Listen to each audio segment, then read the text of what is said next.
সালের নির্বাচনের গভীর এক রাতে কি ঘটেছিল। ওই দিন জিয়াউল আহসান এরশাদ সাহেব রাজি না হলে তখন ওনার সাথে অত্যন্ত খারাপ ব্যবহার করে ওনাকে সজোরে থাপ্পড় মারলেন এবং এরশাদ সাহেব ভয় পেয়ে আমার গায়ে হাত দিলে আমি এখন সুইসাইড করবো, মানে যেহেতু আগে থেকেই রওশন এরশাদ জানতেন যে এরকম কিছু করা হবে, উনি তৎক্ষণাৎ ব্যাগ আগেই গুছিয়ে রাখেন এবং জিয়া, জেনারেল আকবর, বেনজির ওনারা তাকে গাড়িতে তুলে সিএমএইচে ভর্তি করে নিয়ে যান। তো আপনারা জানতেন যেটা ওনাকে সিএমএইচে নিয়ে যাওয়া হয়। জিয়ার উদ্দেশ্য ছিল সবাইকে দুর্বল করে রাখা, আমি শেখ হাসিনাকে আমি চালাবো আর কেউ চালাতে পারবে না। এই সুপার পাওয়ারের কারণে জিয়া আশেপাশে কাউকে একটু বেশি উপরে উঠতে দিত না, সেটা বেনজির আহমেদ হোক, জেনারেল আজিজ হোক, বা জেনারেল সাইফুল আবেদিন হোক, বা জেনারেল আকবর হোক, হুইভার যত পাওয়ারফুল ব্যক্তিদের নাম দেখেন এরা কেউ কিন্তু জিয়াউল আহসানকে ক্লোজ করতে পারেনি। কারণ কি? এনটিএমসির ক্ষমতা। জিয়াউল আহসানের কাছে একমাত্র সমস্ত মনিটরিং পাওয়ারটা ছিল, সবার গোপন আলাপগুলো সেই জানতে পারত এবং এটা জেনে সে শেখ হাসিনাকে দিতে পারত এবং শেখ হাসিনার কান ভারী করে জিয়া যাকে খুশি তাকেই শেখ হাসিনার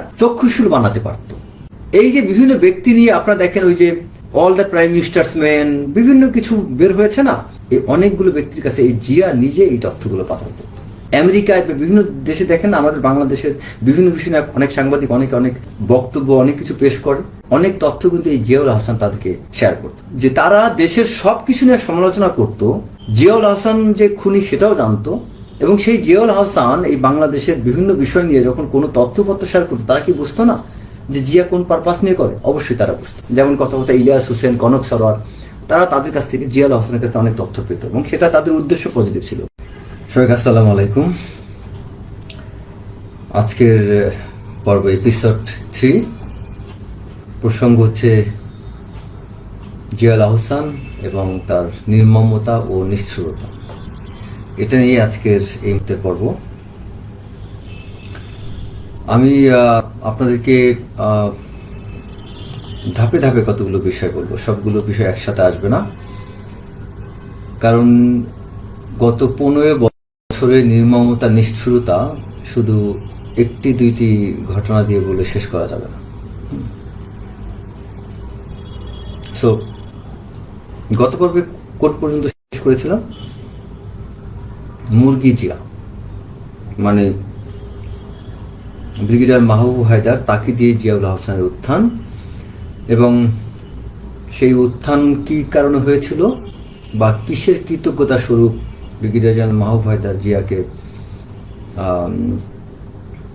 র্যাবে পোস্টিং দিয়েছিলেন, সেই গল্পটি আমাদের লেফটেন্যান্ট কর্নেল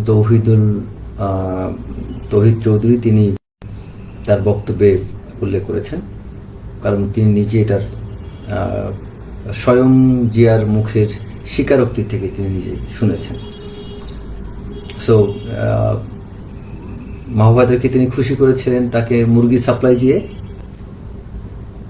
আর তার কৃতজ্ঞতা স্বরূপ তিনি তাকে র্যাবে পোস্টিং দিয়েছিলেন এবং সেই র্যাবের তিনি যত কুকর্ম, যত অন্যায়, যত নির্মমতা, নিষ্ঠুরতা, হত্যাযজ্ঞ, সিরিয়াল কিলিং, গুম খুন যা কিছু হয়েছে, সমস্ত দায়ভার কিন্তু মানে খোদার দরবারে, দুনিয়ার দরবারে না হোক, খোদার দরবারে কিন্তু মাহবুব হায়দার সাহেবকে নিতে হবে।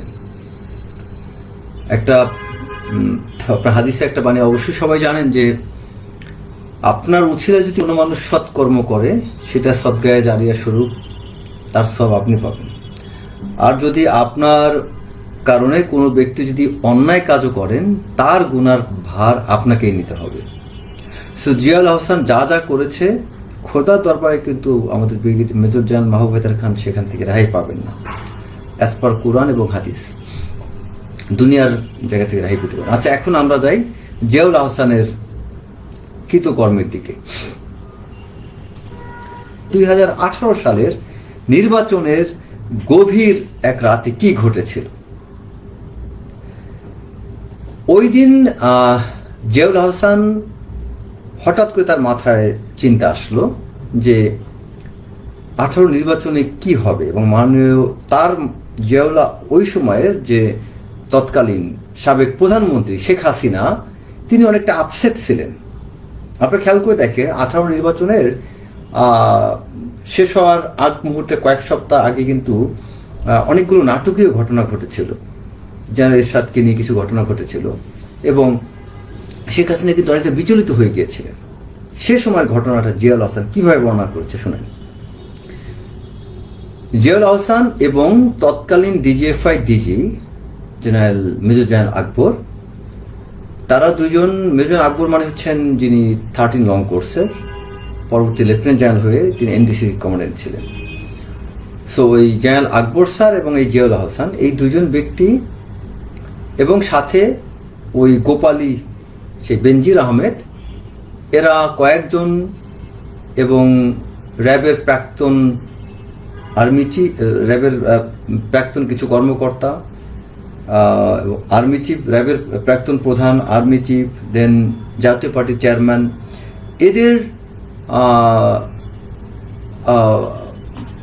এরশাদ সাহেবের প্রেসিডেন্সিয়াল পার্ক বাড়িতে এরা একসাথে যায়। এখানে র্যাবের ওই মানে কি বল সরি র্যাবের প্রাক্তন চিফ বলতে এখানে ওই বেনজির আহমেদের কথাটা এখানে মেনশন করেছেন, যেটা তখন তো স্যারের লেখায়। তো বেনজির আহমেদ ছিল তখন র্যাবের সাবেক চিফ এবং ডিজিএফআই সাবেক চিফ আপনার মেজর জেনারেল আকবর এবং এই জিয়াউল হাসান, এই তিনজন ব্যক্তি মিলে, আমি কথাটাকে আবার রিফ্রেম করলাম, এই তিনজন ব্যক্তি মিলে যেন এরশাদের বাসায় প্রেসিডেন্সিয়াল পার্কে যান। যে এ ব্যাপারে এরশাদ সাহেব কিছু না জানালেও জিয়া পূর্বে এই বিষয়ে বেগম রওশন এরশাদকে সাথে কথা বলে, মানে রওশনের সাথে সে কথা বলে সবকিছু সে অ্যারেঞ্জ করে রাখে এবং সেই অনুযায়ী ওই রাতে এরশাদ সাহেবের বাড়িতে তারা তিনজন যায়। এবং এখানে আরেকটা কথা উল্লেখ করতে হবে, এখানে যাওয়ার পূর্বে কিন্তু শেখ হাসিনার সাথে তাদের দেখা হয়। শেখ হাসিনার সাথে যখন পিএম অফিসে তাদের দেখা হয়, তখন পিএম অফিসে যখন ওই জিয়াউল হাসানরা ঢোকার সাথে সাথে পিএম তৎকালীন প্রাইম মিনিস্টার শেখ হাসিনাকে একটু মন খারাপ দেখতে পান, বিষণ্ণতায় তিনি অনেকটা কি বলা যায় আচ্ছন্ন ছিলেন। তখন তাকে ওই জিয়াউল হাসান এবং তাদের তিনজনে যে কেউ একজন জিজ্ঞেস করেন যে স্যার আপনার মন খারাপ কেন? স্যার মানে শেখ হাসিনা তখন বলেন, তোমরা তো এখনোই কোনো কিছুই ফাইনাল করতে পারলাম না। তখন তাদের তিনজনের মধ্যে একজন মানে মেজর জেনারেল আকবর বলেন, আপনি হলেন জাতির পিতার কন্যা, এই দেশ আপনি ছাড়া আর কারো চালানোর অধিকার নেই। আপনি বাসায় গিয়ে আরাম করেন, নির্বাচনে জয়ের জন্য যা যা করতে হয় আমরাই করব, আপনি নিশ্চিত থাকেন। ওই রাতে শেখ হাসিনার অফিস থেকে এই তিনজন এই কথাটা বলার পরে কিন্তু এই তিনজন এরশাদের বাসায় আসেন এবং এরশাদের বাসায় এসে জিয়া একদম খুব কমান্ডো স্টাইলে এরশাদকে ধমক দিয়ে, মানে অনেকটা ধমক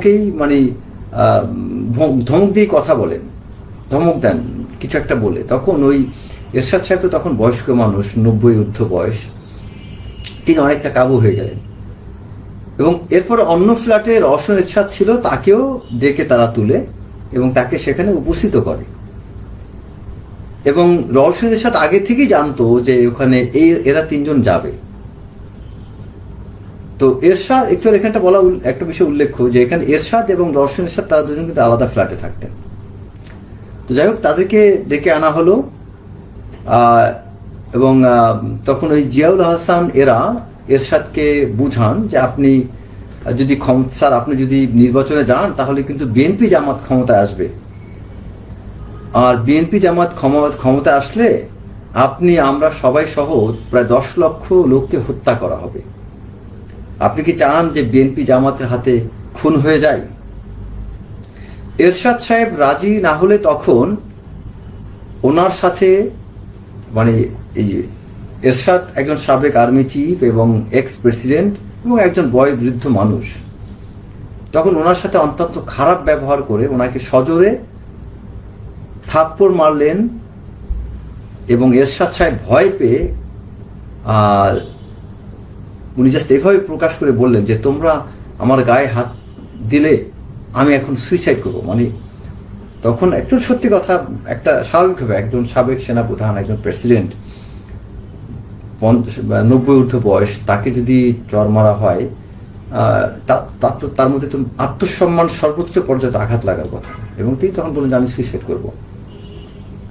যেহেতু আগে থেকেই রওশন এরশাদ জানতেন যে এরকম কিছু করা হবে, উনি তৎক্ষণাৎ এরশাদ সাহেবের ব্যাগ থেকে কিছু একটা মানে ব্যাগ আগেই গুছিয়ে রাখেন এবং জিয়া, তারপরে আমাদের জেনারেল আকবর, বেনজির, ওনারা তাকে গাড়িতে তুলে সিএমএইচে ভর্তি করে নিয়ে যান। সো আপনারা জানতেন যেটা, ওনাকে সিএমএইচে নিয়ে যাওয়া হয়।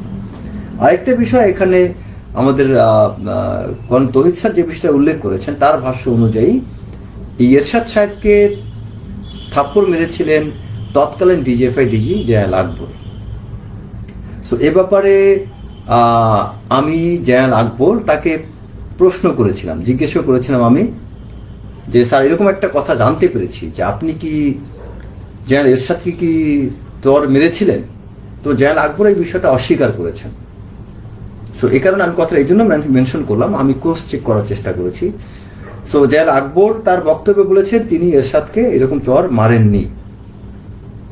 তবে বিভিন্ন জায়গায় আমি জানতে পেরেছি, সেটা জিয়াউল আহসান কিছু লোক বলেছেন এবং তাছাড়া কর্নেল তৌহিদ এবং আরো কিছু অফিসারের কাছে জানতে পেরেছি যে তিনি নাকি চর মেরেছিলেন। তো এই বিষয়ে সত্যতা আসলে প্রমাণ করার স্কোপটা নেই। এটা এরশাদ সাহেব বেঁচে থাকলে তার স্টেটমেন্টটাই হতো সবচেয়ে বেশি অথেন্টিক, কারণ একটা গ্রুপ ক্লেম করছে তাকে থাপ্পড় দেওয়া হয়েছিল, আবার যেন আকবর ক্লেম করছেন তিনি এরকম কোনো আচরণ করেননি এবং তিনি অনেকটা কিরা কছম দিয়ে অনেকভাবে বলছেন যে আমি বিং এ মিলিটারি প্রফেশনাল এবং তিনি আমাদের আর্মি চিফ ছিল, আমি কিভাবে তাকে এটা টার্ন মারতে পারি, এটা কখনোই সম্ভব না। তিনি বিষয়টা এমনভাবে প্রকাশ করেছেন অনেকটা মানে কি বলা যায় যে অনেকটা উনি অবাক হয়ে এরকম। তো সে কারণে আমি এই বিষয়টায় নিশ্চিত করে কিছু বলতে পারবো না, বাট যেটা ফ্যাক্ট সেটা আপনাদেরকে আমি জানিয়ে রাখলাম এখানে। সো এই ঘটনার, তবে এটা সত্য এরশাদ কিন্তু অসুস্থ হয়েছিল, অসুস্থ অবস্থায় কিন্তু তাকে সিএমএইচে ভর্তি করা হয়েছিল। সো সেটা ধমক খেয়ে অসুস্থ হয়েছেন না থাপ্পড় খেয়ে অসুস্থ হয়েছেন এটা আল্লাহ জানেন এবং এরশাদ সাহেব জানেন এবং যারা ওখানে উপস্থিত ছিল তারা। যেহেতু এটা কোনো ভিডিও ফুটেজ নেই বা আদার কোনো সাক্ষীর স্টেটমেন্ট নেওয়া হয়নি, সো এই বিষয়টা একদম কনফিডেন্টলি কিছু বলা মুশকিল। সো এটা গেল আপনার 2018 সালের নির্বাচন প্রসঙ্গ। আচ্ছা, এরপরে আমি আরেকটা বিষয় যাই, সেটা হচ্ছে জিয়াউল আহসানের আর্ম ফোর্সেসে তার কিছু প্রভাব, তিনি অনেক অনেক বেশি ডমিনেন্টলি প্রভাব বিস্তার করতেন আর্ম ফোর্সেসে। কিভাবে? জিয়াউল আহসান যদি কোনো অফিসারের নাম নিতেন যে তাকে প্রমোশন দিতে হবে, তখন নাকি প্রমোশন বোর্ডে কোনো জেনারেল সেখানে বাধা দিত না। যেমন আপনার একটা বিষয় বলি, এটা সব সেক্টরে, আপনি সচিবদের ক্ষেত্রে হোক বা আমাদের আর্মি জেনারেলদের ক্ষেত্রে হোক, যখন প্রমোশন হয় সে প্রমোশন বোর্ডে সাধারণত কিন্তু আপনার যখন বিশেষ করে আর্মিতে প্রমোশন বোর্ড হয়, ধরেন মেজর বা লেফটেন্যান্ট কর্নেল, ফুল কর্নেল, এই প্রমোশন বোর্ডে সব ফরমেশন কমান্ডার, ফরমেশন বোর্ডে বিভিন্ন ডিভিশনের, এবং একটু জাস্ট আপনাকে জ্ঞাতার্থে বলি, এটা আর্মি হয়তো টার্ম আপনারা নাও বুঝতে পারেন, বিভিন্ন ডিভিশনের জিওসি এবং একই সাথে বিভিন্ন ইন্ডিপেন্ডেন্ট ব্রিগেড, তারাও ব্রিগেড কমান্ডার তারাও সেখানে থাকেন। ফরমেশন বলতে যেসব যে জায়গার বিশেষ করে আপনার এটা শুধু জিওসিদেরকে বোঝায় না, কিছু কিছু ক্যাপাসিটি আছে যেগুলোকে বোঝানো হয়, এটা আসলে ব্যাখ্যা করতে সময় যাবে, আমি সেজন্য বললাম না। সব ফরমেশন কমান্ডাররা সেখানে থাকেন, তাদের উপস্থিতিতে যখন কোনো অফিসার নাম মেনশন করা হয়, সেই অফিসার সম্পর্কে কোনো নেগেটিভ প্রতিবেদন বা পজিটিভ প্রতিবেদন থাকলে সেই গোয়েন্দা প্রতিবেদনটা পেশ করা হয়। আর একই সাথে বোর্ডের যারা কর্মকর্তা থাকেন, সদস্য থাকেন, তাদের মতামত, তাদের অবজারভেশন, তাদের সুপারিশ, এই বিষয়ে আলোচনা হয়। তো জিয়াউল আহসান যদি কোনো অফিসারের নামটা সেখানে রিকমেন্ড করে রাখতেন, আনঅফিসিয়ালি হোক আর অফিসিয়ালি হোক, বা চিফকে বা মিলিটারি সেক্রেটারিকে বলে রাখতেন যে এই অফিসারকে প্রমোশন চাই, তখন ওই নামটা উল্লেখ করা হলে কোনো একজন জেনারেল নাকি সেখানে ভেটো দিত না। যেমন ধরেন ওই যে জাতিসংঘ নিরাপত্তা পরিষদে যখন কোনো একটা কেস উঠে, তখন 5টা স্থায়ী সদস্য দেশ আছে না, যেমন আমেরিকা, চায়না, ফ্রান্স, রাশিয়া, হ্যাঁ, ব্রিটেন, এই কান্ট্রিগুলোর কিন্তু ভেটো ক্ষমতা থাকে। একজন ভেটো দিলে তখন কিন্তু সবগুলো বন্ধ হয়ে যায়। ঠিক তেমনি এই প্রমোশন বোর্ডেও আপনার একজনকে প্রমোটেড করার জন্য সুপারিশ সবার লাগে, বাট একজন ভেটো দিলে এটা কিন্তু তখন তার চান্সটা খুব ক্ষীণ হয়ে যায়। তখন সেনাপ্রধান হয়তো ওই জায়গাটায় চাইলে তিনি একটা মত প্রকাশ করতে পারেন যে ঠিক আছে, তাকে এই বিষয়টা আছে, বাট এই আলোকে তাকে আমরা দিতে পারি।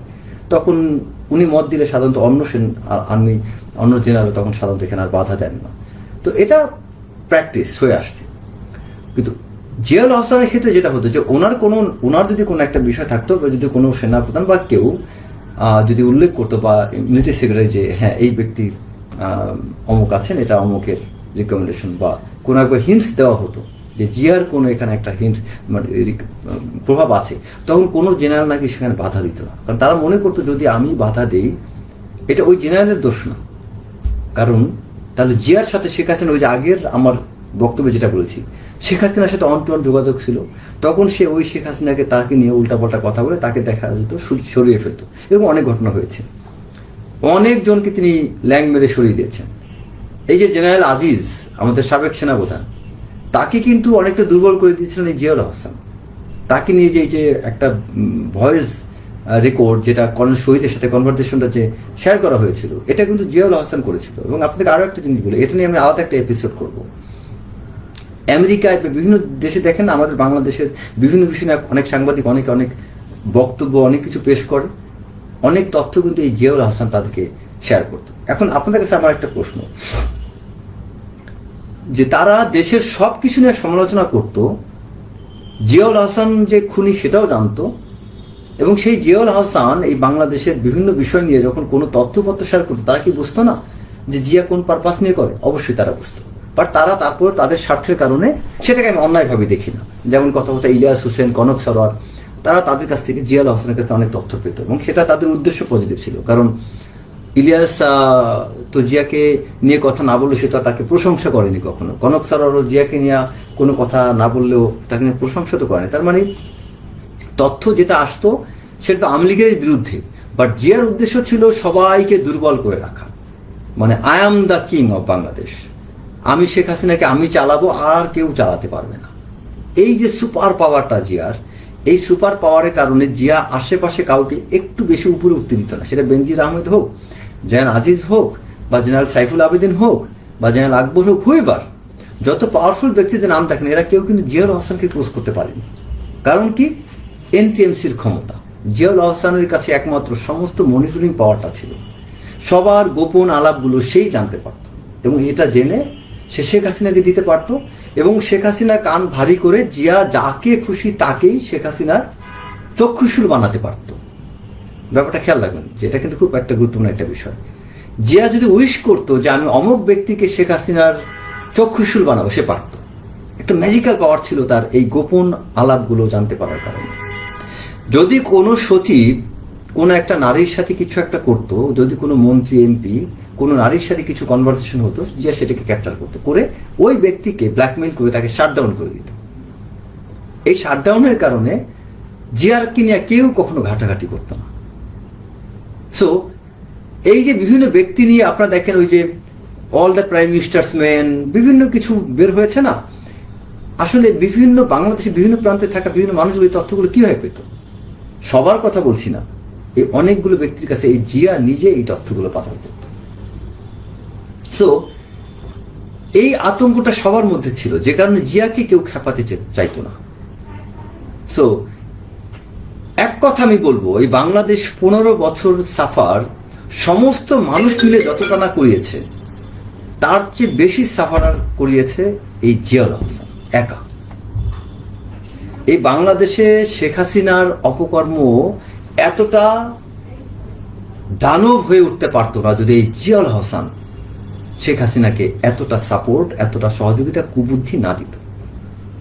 জিয়া মানুষকে বাধ্য করেছে ক্রস ফায়ার দিতে, জিয়া মানুষকে বাধ্য করেছে যত অপকর্ম সে যা চাইতো তাই করাইতে। জিয়া নাম, এই জিয়াউল হাসান ছিল একটা সামথিং ম্যাজিক। এই জিয়াউল হাসান ম্যাজিকটা যাকে দিয়ে যা চাইতো তাই করাইতে পারত, এবং এই জিয়াউল হাসানের কারণে আমি মনে করি বাংলাদেশে আমাদের যে সাংবাদিকতা বলেন, এটাও কিন্তু করাপ্টেড হয়ে গেছে। সে সাংবাদিকদেরকেও চালাইতো। অনেকগুলো বিষয় আজকে বললাম না, এটা পরবর্তী এপিসোডে আবার বলবো। ভালো থাকবেন সবাই, আসসালামু আলাইকুম।